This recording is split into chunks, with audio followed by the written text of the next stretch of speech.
Hi, my name is Pam Killeen, and welcome to my podcast, Circadian Reboot, where we discuss everything circadian. And today's show is a little different than others in that it is a call to action. Today, we're pulling back the curtain on a troubling situation unfolding in Edgewood, British Columbia. Katie Pasitney, the dedicated farmer behind Universal Ostrich Farms, is at the center of a legal battle with the Canadian Food Inspection Agency, which has issued a controversial cull order targeting all 400 of her ostriches. This story is about more than just one farm. It's about food sovereignty, animal welfare, and the right of small, ethical farms to operate without heavy-handed interference. Katie and her family have built their farm with care, transparency, and a deep commitment to sustainable agriculture. Yet now they face losing everything based on questionable protocols and a lack of due process. I invite you to listen closely as Katie shares her side of the story, what led to the CFIA's actions, what it means for Canadian farmers at large, and how you can help. Please consider supporting her efforts to save her flock by visiting www.saveourostriches.com. Your voice and your support can make a difference. Hi, Katie. It's so kind of you to join us to share this news, this very tragic news of this court decision that took place yesterday with regards to the potential culling of your dear ostriches. Now, I wanted to talk to you not just to share this horrible story that's going on at your farm, but also to share with consumers, have them understand what the repercussions could be for our food supply in North America. Not just, in British Columbia, in your little nook in British Columbia. This has reverberations all throughout North America. So to get started, I think we need to discuss this breaking news that took place yesterday. And perhaps you can do a little bit of lead up to this judge's decision, which is blatantly wrong. And then consumers, if they haven't heard about your story, let's maybe start with a little bit of that information, and then we'll lead up to the judge's decision yesterday. Sure. Sounds good. So we are a farm that's established in Edgewood, British Columbia, Canada, and we are 135 kilometers away from a major city. We are not a commercial poultry facility. We are not for food consumption. We have been a research-based facility, farm, for the last 3.5, 4 years.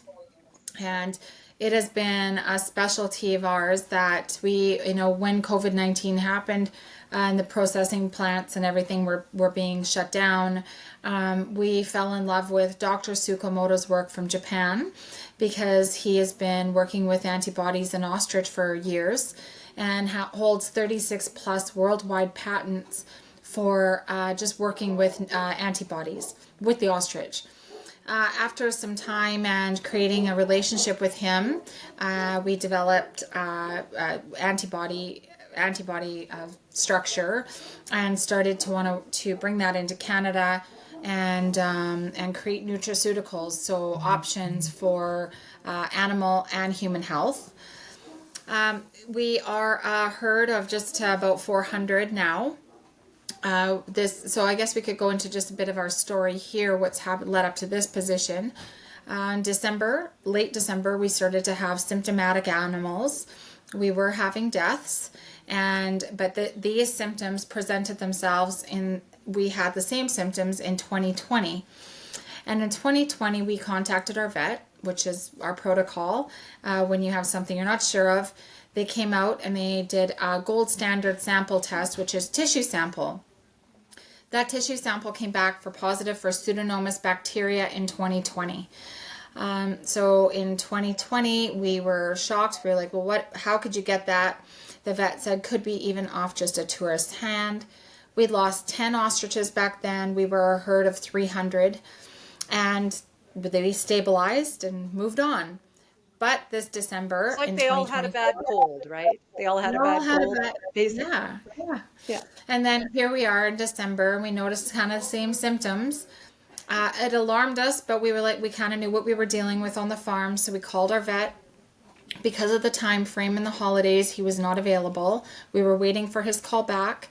And then we got a phone call from the Canadian Food Inspection Agency, which was alarm. Like we said, we're not food consumption, but they said that they got an anonymous tip from somebody that they're sure that we had avian influenza. So we started to talk to them about our research, and we said to them that the research is, we're a research-based facility. We've been working on antibodies for the last 3.5 years, producing, something that could even help this avian influenza crisis and stabilize it on a global scale. We talked to them about more than half of our farm has not exhibited any symptoms and had no deaths. And at that time, they said, okay, well, that doesn't sound like avian influenza, because if it was avian influenza in a commercial poultry facility setting, you would have 20 to 30,000 chickens dead overnight.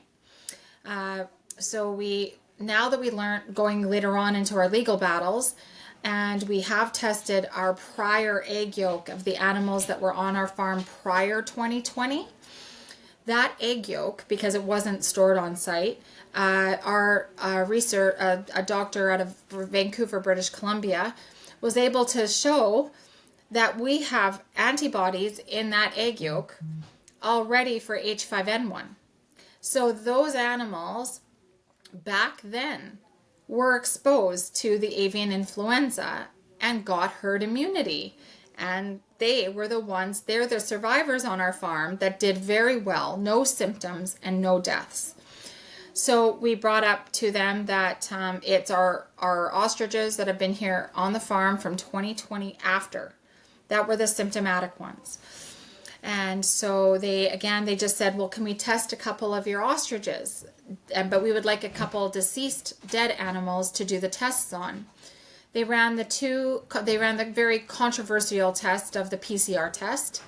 And those PCR tests, they ran on 2 dead animals that laid there for over 16 to 18 hours dead. Yeah, they play those games all the time. I mean, it's Oh, ridiculous. Yeah. Pam, I'm learning so much. I know in these organizations you want to have so much trust in. I definitely have learned along this process in five months the levels, obviously, of where this is going. But so they ran their PCR tests on the 2 deceased animals.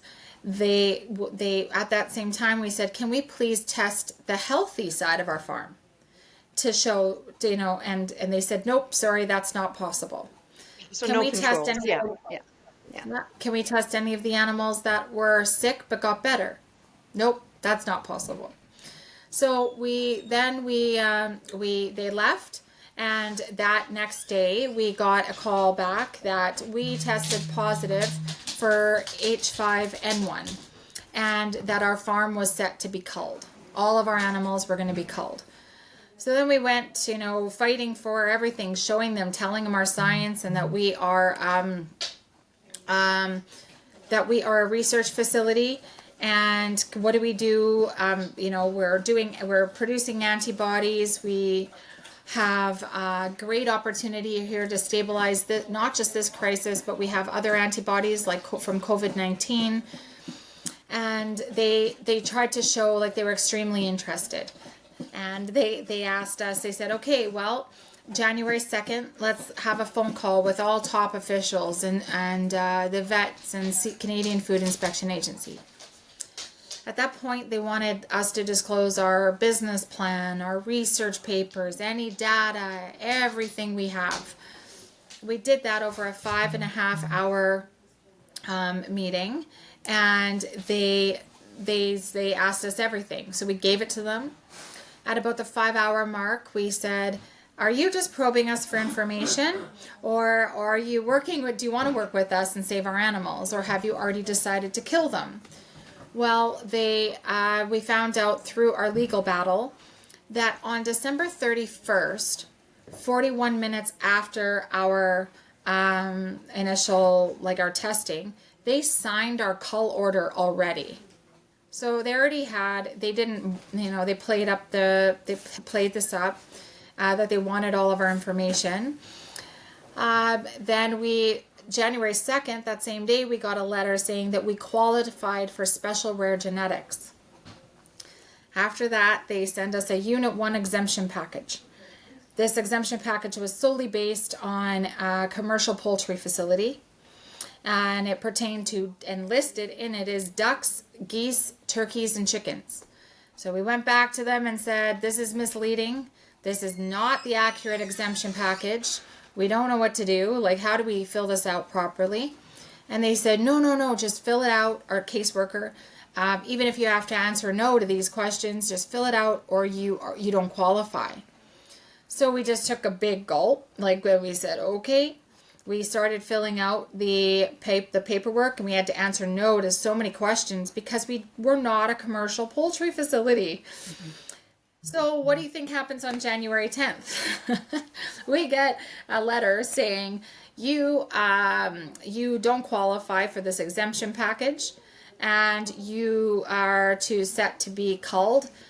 You are supposed to cull and go in and kill all your own animals and dispose of them by February 1st. If you do not, and you're not in compliance, we will bring out a vendor that will kill the animals for you and for us. And we will take any byproduct or anything out of off your farm that has to do with ostrich. So we obtained a lawyer January 16th. That lawyer went hard at fighting for us, and we were able to win an injunction by just snuck in there on January 31st. Justice Batista, he saw that this was going to cause irreparable harm and damage to 2 livelihoods.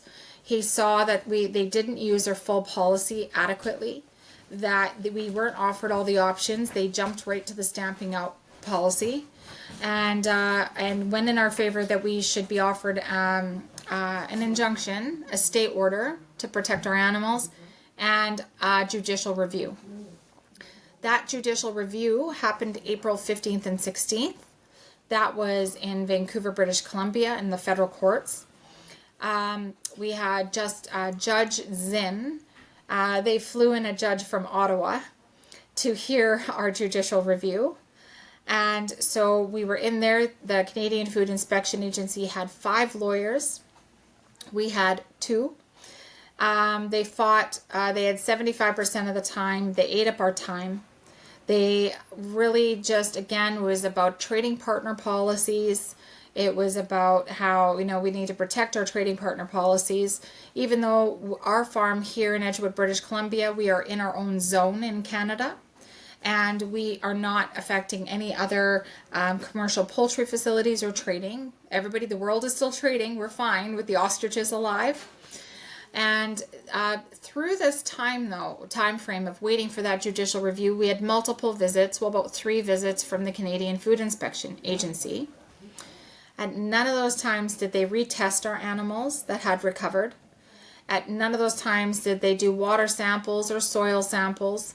At none of those times we kept asking for the ability to test our own animals and prove to them for public health and safety that we pose no health risk. They denied us every time, and each time they came back at us with a threat of 6 months in jail and a $250,000 fine if we were to test our own animals and a sample leave our farm. So it feels like we're in the twilight zone. Yeah, but yes, I remember Percy Schmeiser with the canola and Monsanto. I know I've helped with Michael Schmidt and the raw milk issue here in Ontario. I mean, I've seen this kind of exploitation take place for decades now, where these innocent farmers, including yourself, you're being completely stepped on by the system. And there is a clear agenda by the globalists or what have you. When you look at what's happened to agriculture here in Canada, I took some statistics, and I'm sure you're very familiar with them. The farm population has declined dramatically. In 1971, we had 1 in 14 Canadians who were part of a farm population. And by 2021, that turns into 1 in 61. So we see a 62% decline in farm population. And then we see the number of farms declining dramatically here too. In 1976, the number of farms has fallen by 44% from 338,552 to 189,874 in 2021.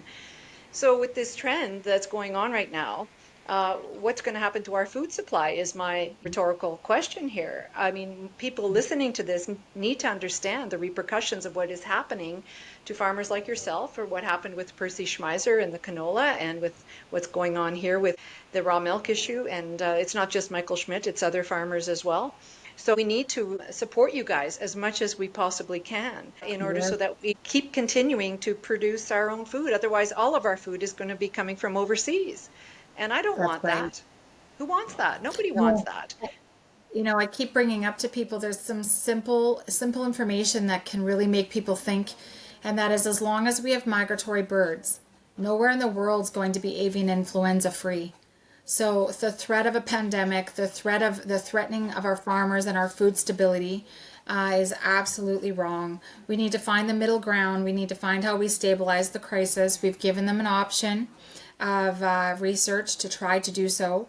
Why, if you're ready to use the words of a threat of another pandemic, why wouldn't you want to use a research that's been given to you as one of the largest opportunities to be put on the map for doing something so amazing?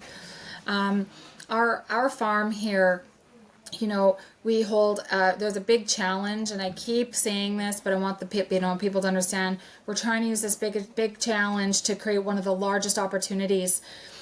We've seen that the truckers in the convoy in Ottawa, and that the truckers were the heroes, and they were delivering our foods and goods and services.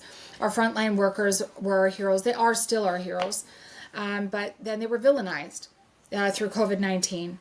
And we're on the trajectory to see our agricultural sector and our farmers become the next villainized people for wanting to stand up for what they're experts in, and that they should be trusted.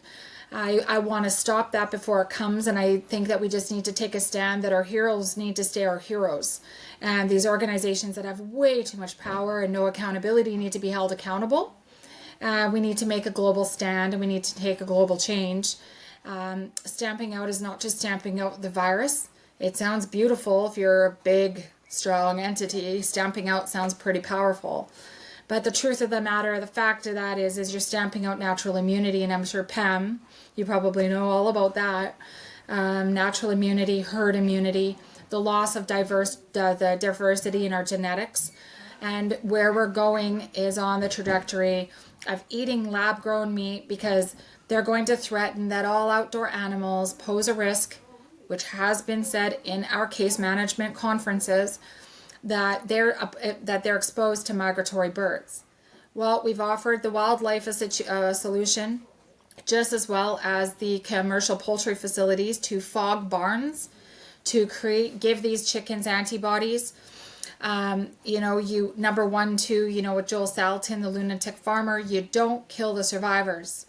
Why, you don't have a plane crash and 10 survive and you say, sorry, everyone else, you gotta go. COVID-19. Oh, two in your house got it, so you all gotta go. But where do we stop it? And that's what our ostrich farm here in Edgewood, British Columbia is taking that stand on, that we need to stop stamping out. It's been in practice since 2001. It hasn't been revisited in 21 years, or 24 years. We need that. Stamping out is going to have a catastrophic failure into our ecosystems, zootonic diseases, and we need to stop it now. We have herd immunity. We have flock recovery. We need to use this and not eradicate it, and shield it from the world as an opportunity, as a solution. Yeah, and keep building strong herds. What kind of support are you getting worldwide, not just local? I want you to describe to me what's going on at the farm right now, because I know you're getting a lot of support. So maybe you could draw that picture, and also tell us what's happening globally to help support your effort. Sure. On our farm right now, we have put out a call to action for anybody who wants to come to our farm to stand beside us, and everybody that wants to see the security in our agricultural sector and our nutritional food supply to be saved. You can come to 301 Langell Road Road, and you can come and stand with us in Edgewood, British Columbia. We have inundated flood of support. People are pouring in now with our latest verdict off our judicial review hearing. They are coming to stand with us because as of right now, the cull order is on for our beautiful ostriches who have been recovered for 120 days. And we're just going to take that stand and say no and show the public opinion matters. We have people from all across Canada here. We have people from all across Canada continuing to come. And I've had the most amazing global support, but it wouldn't be possible without voices like yourself, Pam, to get the word out there with audiences that are so supportive, that identify with what we're going through and want to make a difference. And they're taking the action on our emails. They're going to saveourostriches.com, universalostrichfarm.com. They are supporting us in every which way possible, whether it be by donations to help us through this legal battle, because unfortunately money is ammunition in these wars. Praying for us. We're having these beautiful people just sharing letters of support pouring in. John Katzmadidas out of New York. He's been he's almost like a grandfather figure. He's been carrying me through some of the hardest days. And we've got Senator Kennedy talking about us. We have, saying that we should be saved as a research facility. So if we're dealing with some of our biggest trading partners, and Canada's worried about that, maybe we should ask our trading partners if they want some of the research before we kill it. Well, the research you're doing is so important. You're working with a university in Kyoto, Japan, and these antibodies, they sound so powerful. I mean, I've heard about spraying factory farms, which are highly infectious, of course, with things like colostrum, but that's weak compared to the type of immunoglobulins that you're producing through the ostriches, right? Yeah, and we have, because we've been in research and we've been doing research with COVID, we have scientific evidence and proof working with a gentleman in Quebec that we even have the ability to use our antibodies for COVID-19 and neutralize the variant. Most research, as you know, goes and blocks the variant, goes and blocks it, but we actually can neutralize it and the variants. So I think we have research here that needs to be preserved. It's a threat, though, to Big Pharma, because as we're stamping out natural immunity, we're gaining the traction for the reliance on vaccinations for survival, which is great for Big Pharma, but it's not great for you, Pam. It's not great for me. It's not great for our kids, and it's not great for our grandchildren. So we're losing. Yeah, we're at risk of losing our heroes and our generational farmers that have been standing up to give us nutritional food and want to for the next years to come. But we're also just not preserving the science, and we're using outdated government policies with organizations that hold way too much power. And sounds to me like they're going after you for a couple of different reasons. They want to get rid of small family farms. That's pretty obvious. It's been going on for years. But you also have a natural remedy for potentially people who are sick with, I hate to say it, COVID or whatever. Not a big fan. Or whatever it is. Yeah, even influenza. I'm really optimistic still. I got the fight in me of my life. This farm is gonna be here. This farm and these animals are gonna be here. They're not going anywhere. If I have anything to do with it, and I will spend 24 hours a day on Zooms with just people like you that I absolutely end up loving, and audiences that want to continue to support us. Mainstream media has been really kind to us. Independent journalism has been really kind to us, and we're going to fight this, and we're going to win, and we're going to win for all farmers across the world, and we're going to create the change that is necessary for us to see win and add a level of trust again back in organizations that should be trusted. Right, yeah. So CFIA has been horrible for many, many years. I remember in 2006 when I was doing research for the Great Bird Flu Hoax, which I wrote with Dr. Mercola. I remember talking to a farmer out in British Columbia, and he told me that they had farmers at the end of their driveways with guns with guns. They had backyard flocks. And the CFIA was planning on coming and culling the flocks, even though they were testing negative. They were perfectly healthy birds, but they basically were warding off the CFIA by standing at the end of their driveways with guns and saying, "Get off our property." Like It takes that what kind is of our country? stand to go up against these people. I mean, it's crazy. They're nuts. What's our country come to? This is, we're hiding therapy. We're hiding solutions. We're being threatened the 6 months in jail if we want to prove to the world that we have something good and that we're not a threat, that we're not a public health risk. They don't want to retest our animals either. They were okay with us handling this virus ourselves and killing them and burying it ourselves, in the beginning. But now where we're sitting is a local landfill in Castlegar.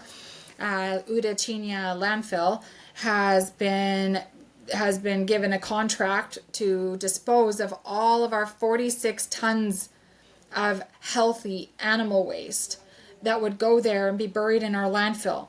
You talk to me about the environmental impact and the biohazard waste traveling on our highways in a ferry, not consulting with communities and waterways and the native communities that this land resides on. We have a big problem here. There's a lot of overstepping, and we need to take back control. And we're prepared to do that here at Universal Ostrich Farm. The hypocrisy is crazy. I remember talking to Joel Salatin before we published the book, and he said to me the public health officials would come out into the country in Virginia, and they would stand on their podiums and they say, "You see this feather here? This feather could spread H5N1, and kill Oh your my God. flocks and make people sick and so on and so forth." And he just laughed, his sense of humor. I mean, he's Yeah, hysterical. yeah, And he'd say, yeah. "Pam, It's like a good the one. insanity, she doesn't, like, this woman was so stupid that Yeah, she couldn't see as the trucks are going by on the highway, right, from all the factory farms, right? All yeah, these feathers are flying everywhere. And yeah. this was the root cause of the problem. I mean, as you know, they've been culling sick birds in these factory farms for generations. I mean, they're so toxic. And And we millions and and have millions of chickens are being culled every single year because they're so sick in these very unhygienic conditions. and And have they got yet they health want to care? No. attack a small backyard Yeah. flock. It's insanity. So one thing, so you're right. So if it's for decades or generations that we've been doing this, I mean, we're only going like this, right? We're just encroaching. We're coming into the small backyard flocks now. Where does it stop? And if you don't see that, I mean, they're coming for our cats, they're coming for our dogs because they're going to be exposed to migratory, animals too. Where does it stop?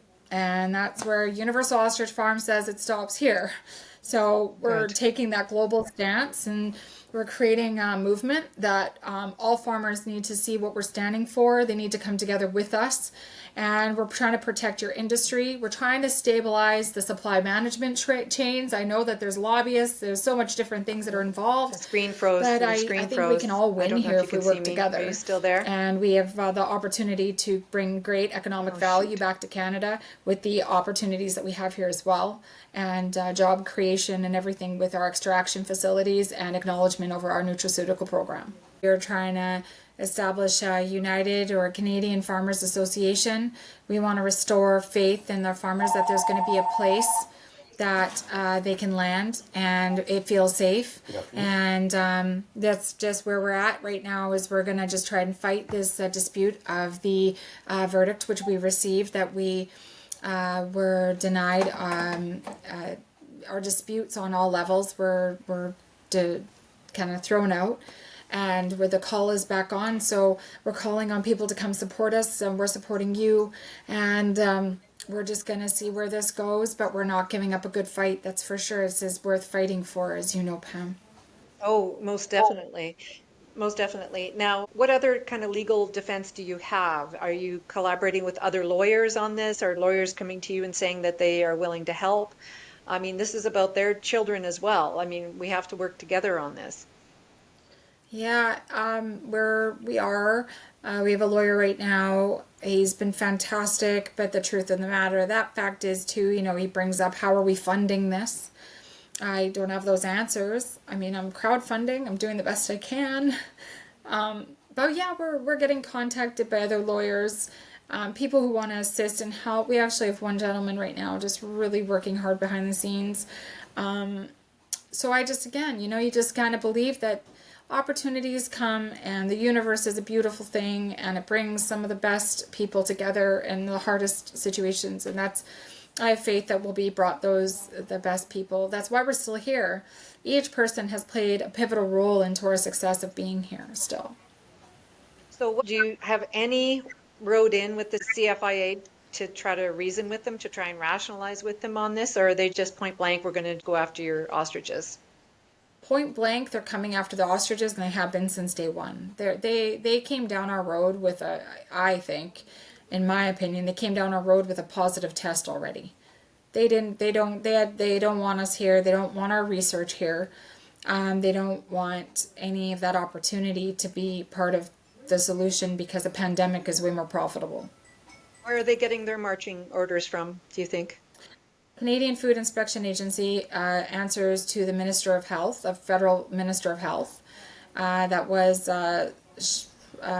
Kamal Kahir, but I think that she didn't win her riding something there as either, so I don't even know who the Minister of Health is anymore. It was Mark Holland. They do get their marching orders from the President, Paul McKinnon, of Canadian Food Inspection Agency. And then I do know that the Canadian Food Inspection Agency, they look at the World Health Organization, which is the United Nations, and the rabbit hole goes on. It's corporately funded, the FAO, the WHO. I've been to a Codex meeting. You go to these Codex meetings and outside where the meetings take place, when you're in the lobby, everybody's handing out their business cards and they're all, Nestle, Coca-Cola, Cargill, whatever. I mean, it's all the corporations that are there that are in control of the decisions coming from the World Health Organization down. So I yeah. mean, So this the is fight all is to about a bring global that food power system. back to our people. Yeah, let's bring that power back to our people and our small companies and and our farms. Let's bring some of that power back to the people in Canada that deserve to have the appropriate say in how are the experts in their own industries. My concern is we need to be healthy as a society and we need to get healthy food in order to be healthy. And unfortunately, if we're going to get prefabricated food coming from who knows where on this planet, how are we going to be healthy? It's going to be impossible. We need to save our farmers in order to save our health. I mean, this is critical, not just for my generation, but for younger generations in particular. How are we going to be healthy if we don't have good food? And recently I looked at a statistic that said fertility rates are plummeting right now. That's how unhealthy we are. Mother Nature Yeah, is saying you're too sick to have children. And yeah, so by 2040, people here are yeah. just not going to be able to conceive. I mean, this is a dire situation. So It we is need to preserve our farmers and we need to help your efforts so that we can show strength in numbers that we're not going to take this anymore, that this is getting yeah, ridiculous. I've been watching this for years and years and years. So, this exploitation of farmers, innocent farmers, it's got to stop. yeah. It's got to stop. It And the only does, way to and do that is I the did. support, show you support. Yeah, and I did a research on the factory grown meat, that they're trying to do, and it is blood from an animal, grown in these cisterns, but then this meat is so unstable that if any bacteria gets into it, that so that it would ruin, it'll kill everything. So they have to add antibiotics into it. Then this meat is also fast track grown because they add cancer tumor cells tumor cells. So then it rapidly grows. And this is what our children's children are going to be eating if we don't take a stand. So take a stand today with us at Universal Ostrich Farm and I let's agree. stop it. Yeah. I Yeah. agree. We need to band together to support you and your efforts. I send you tons of positive thoughts for your I feel it, ostriches and hope Pam. that they'll be okay. I appreciate you and all of your love and any viewers. I thank you for listening. Please support us. Yeah, go to our platforms and any which way you can support us is it's a blessing. You are a blessing, and thank you for putting up this fight and trying to rescue the food supply for the sake of all of us. Yeah, thank So you, thank you. and Thank you for all you're doing. we appreciate you. Thank you for taking your precious time to listen to today's podcast. Please consider supporting Katie's work by visiting her website, www.saveourostriches.com. And if you would like more information about the health coaching services I provide, please visit my website, which is www.pamkilleen.com. That's Killen. I look forward to seeing you again soon.